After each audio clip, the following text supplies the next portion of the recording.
তুমি যদি ভাবো শুধু ইংরেজি বললেই তোমার কমিউনিকেশন স্কিল ভালো হয়ে যাবে, তাহলে তুমি পুরো ভুলভাবে শিখছ।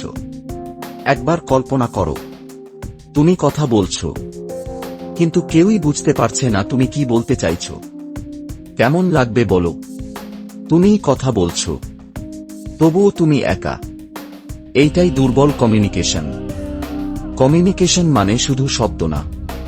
কমিউনিকেশন মানে তোমার শব্দ, তোমার গলার টোন আর তোমার শরীরের ভাষা। তুমি কি বলছো তার থেকেও বেশি গুরুত্বপূর্ণ তুমি কিভাবে বলছো। কমিউনিকেশনের 4টা সবচেয়ে জরুরি টাইপ আছে: ভেরবাল, নন ভেরবাল, ফর্মাল আর ইনফর্মাল। ভুল জায়গায় ভুল টাইপ ইউজ করলেই ইমপ্রেশন শূন্য। ইন্টারভিউ হোক, বন্ধু বানানো হোক, ভালোবাসার কথা বলা হোক, বা নিজের স্বপ্নের জন্য বাবা মাকে বোঝানো, সব জায়গায় কমিউনিকেশন লাগে। আর এখন শোনো সবচেয়ে বড় মিথ: শুধু প্র্যাকটিস করলে কমিউনিকেশন স্কিল ভালো হয় না। ভুল স্ট্র্যাটেজির প্র্যাকটিস মানে ভুল অভ্যাস।